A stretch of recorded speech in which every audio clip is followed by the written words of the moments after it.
Curtis, what's good, man? You and your feelings about Daphne? Is she with gang them? Or is it that you sucking little Rod dick? However it go, I want you to fade, nigga. Fuck all that. Since it's entertainment, let me beat the shit out of you on TV or something. Don't duck that. I'm calling you out. What you want to do, Curtis? The drama's heating up. 50 Cent is calling out Stevie J for getting too cozy with Diddy. Known for stirring the pot, 50's latest target is the reality star, and fans are eating it up. Stay tuned because this feud is just getting started.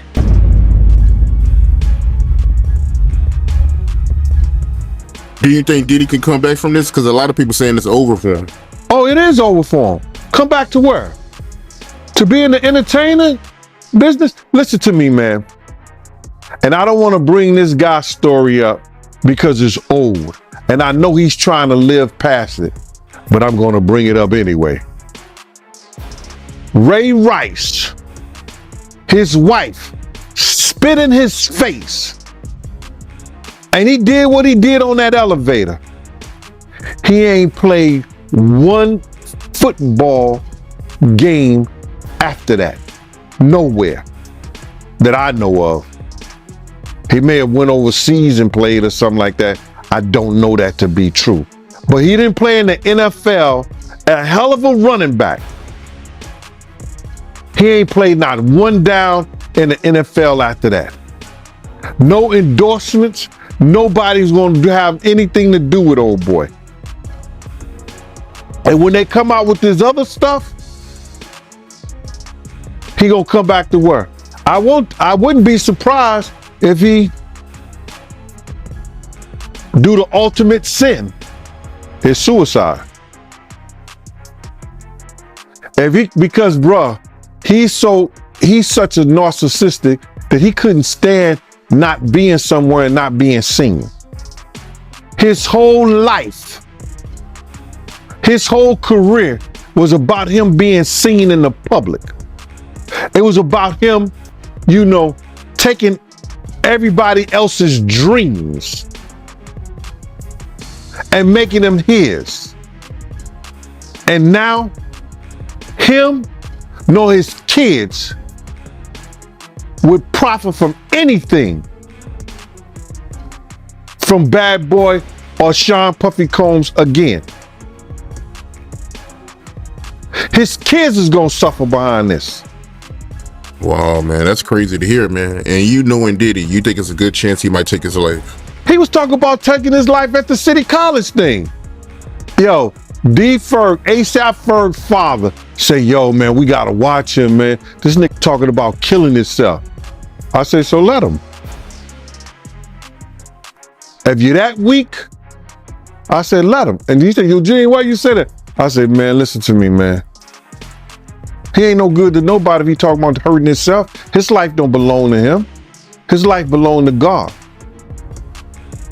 What he should be trying to do right now is work his way towards God now, for real, and not that devil he been worshiping. That those people got him believing, you understand, that's the true God. Because everything from what I know, since I've been around him, everything that's going forward has been that of the devil. The drugs, the alcohol, the partying, everything has been of the devil. Before diving into the latest drama, let's rewind.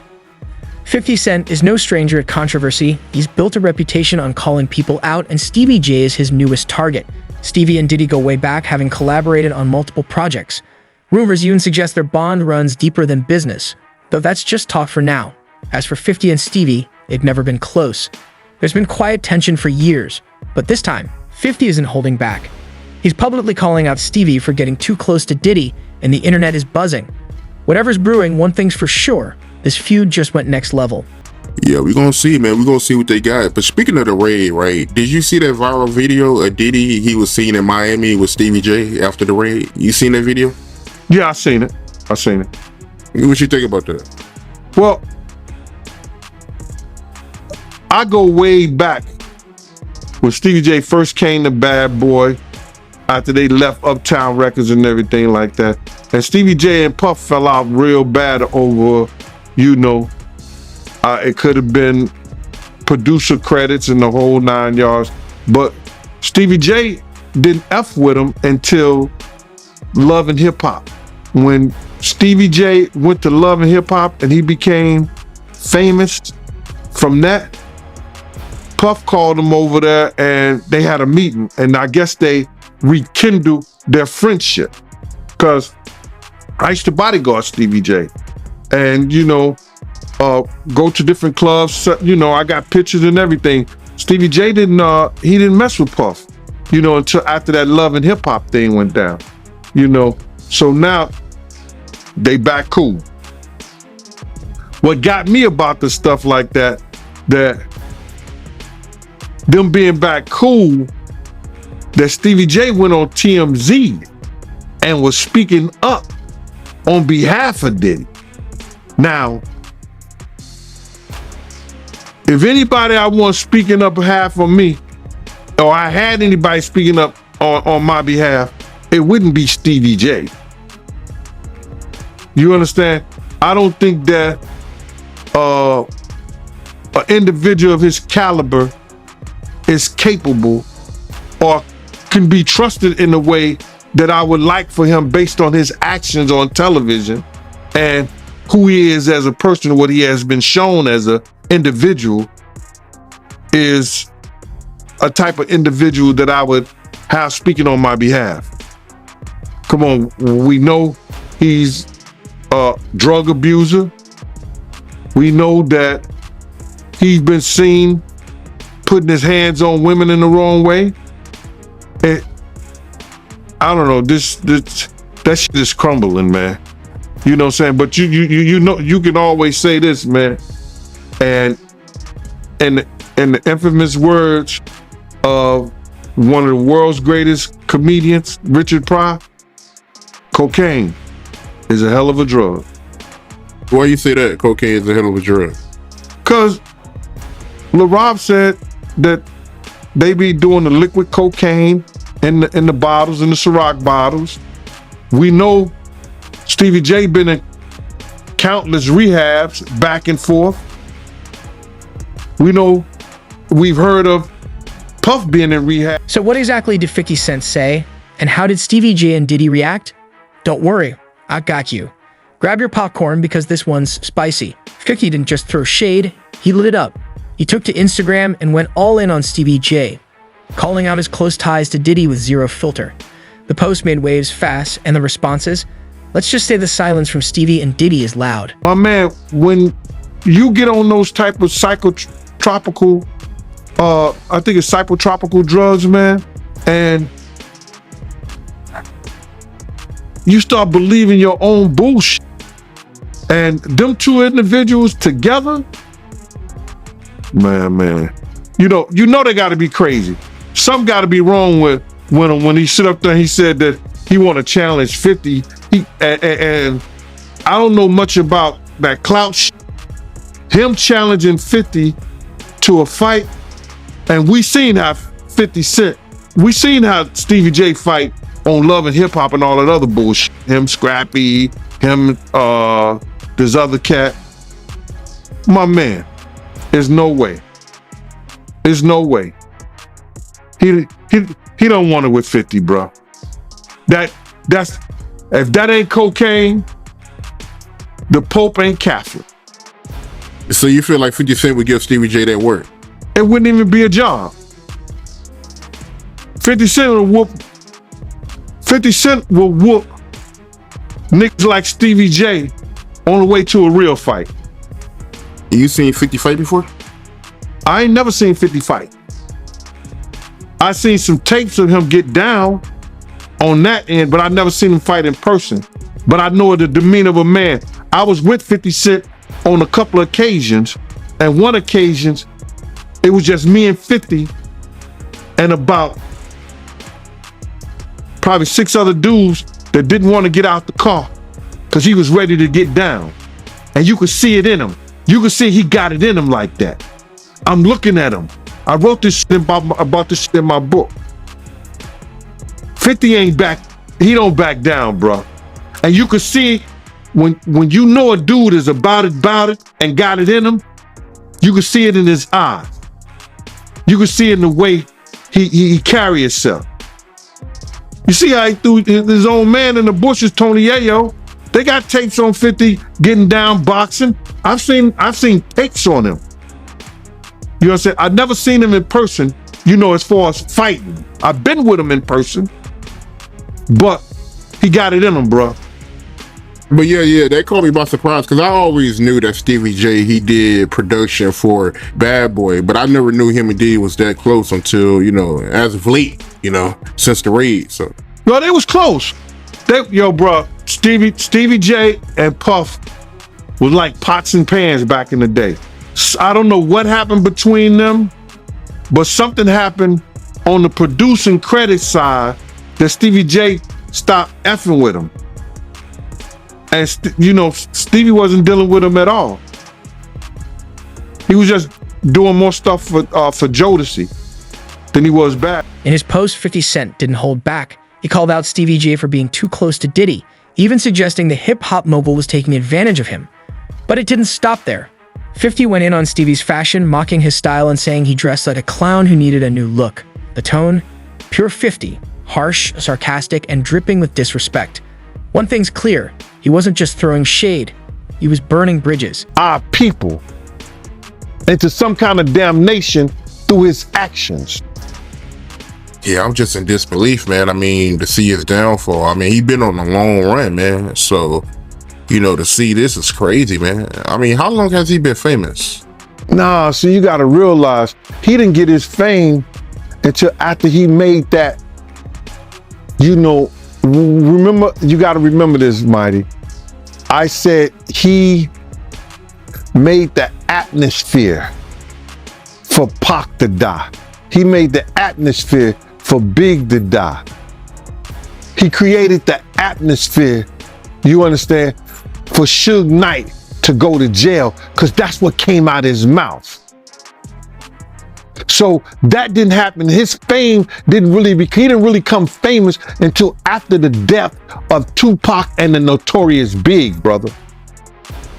So that's like 97. He went on that whole Bad Boy tour with the #1 song in the world, Missing You, where he stole the theme from Sting and the music from Source Money, the lyrics from Source Money.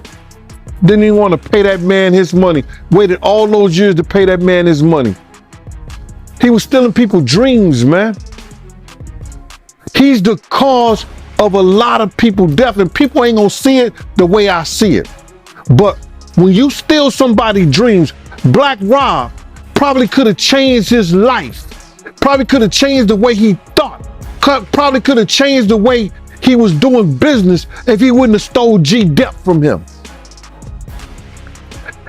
If he would have treated Craig Mack in the correct way and not try to steal his music, use him in the way that he used Craig Mack to catapult the Notorious Big, Craig Mack's life could have been changed. If he would have never set up the atmosphere and had Big out there in California and bringing Big to that party, the Notorious Big life may still be here. If he wasn't trying to put the Bloods against the Crips, well, they was already against each other anyway, but use the Crips, maybe Tupac wouldn't have never had that altercation. But if ands, and buts were candies and nuts, like I always say, Christmas would be every day. And I understand that. But he set up the atmosphere for a lot of people. Whoop. Set up the atmosphere between him and BMF. Come on, man. They say one day you gotta pay the piper. That's why he getting that. The moment 50 Cent's post hit the internet, chaos erupted. Fans were stunned, the media jumped on it, and Twitter lit up with hot takes, some cheering 50 on, others rushing to defend Stevie J. But all eyes were on one thing. How would Stevie J and Diddy respond? Would they clap back or take the high road and stay silent?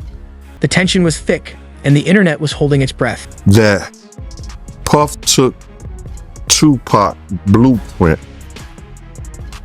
and changed Biggs and Bad Boy in image. I Get Around.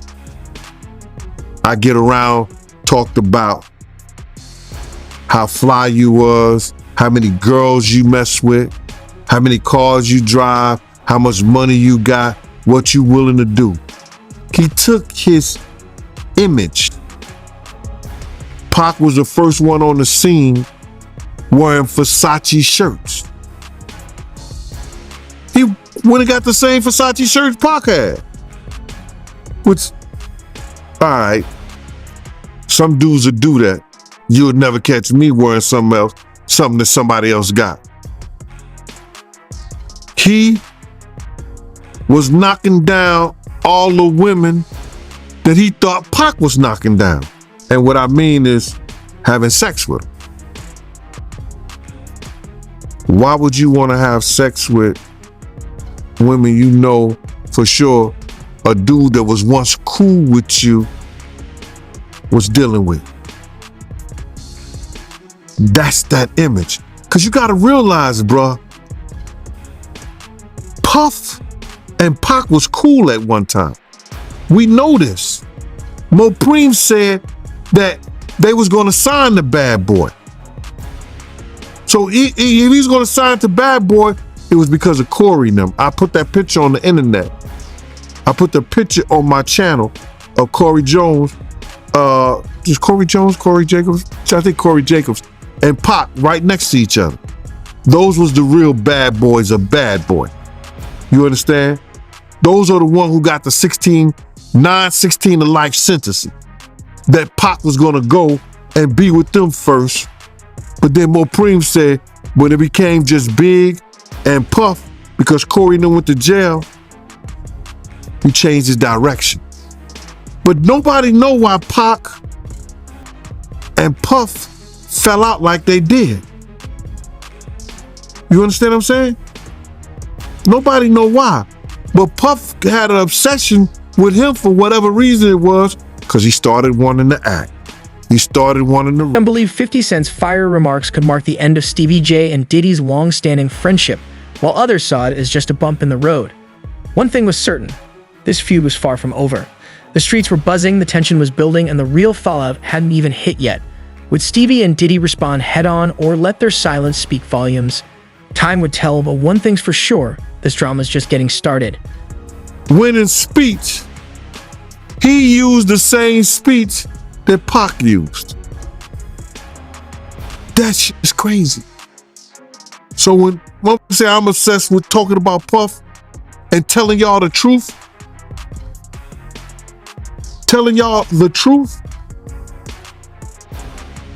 who's obsessed with who? Pac had Sarah before Puff.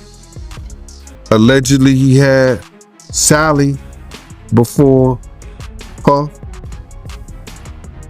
And Kim had an obsession or liked Pac so much, she on the red carpet with Tupac's shirt on.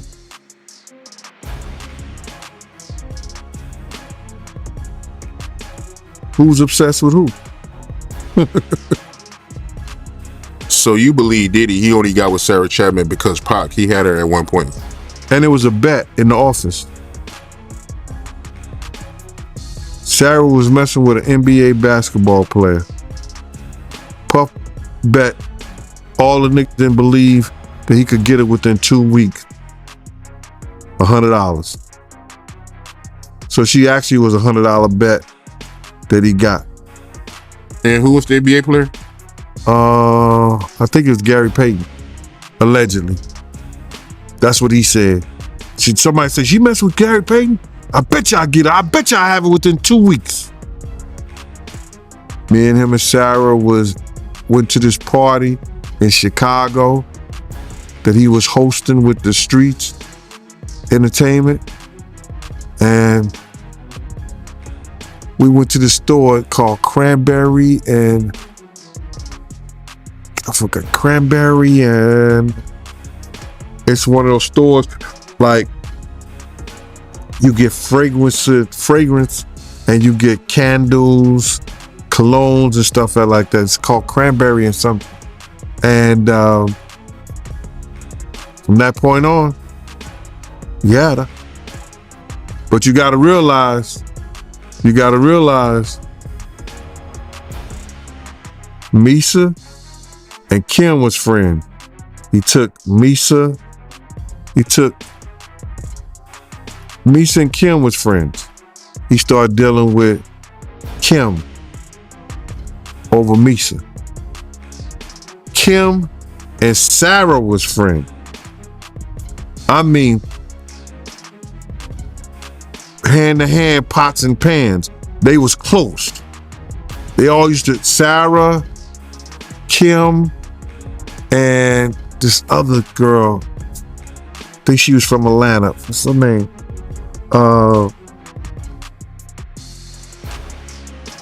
It missed me right now. But they all used to hang together.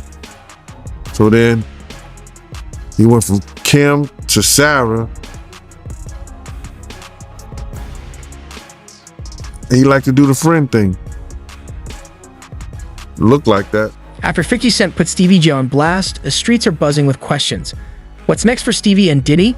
Will their longtime bond survive the heat, or is this the beginning of a major fallout? The tension is thick, and all eyes are on what happens next, because in this saga, the drama's far from done.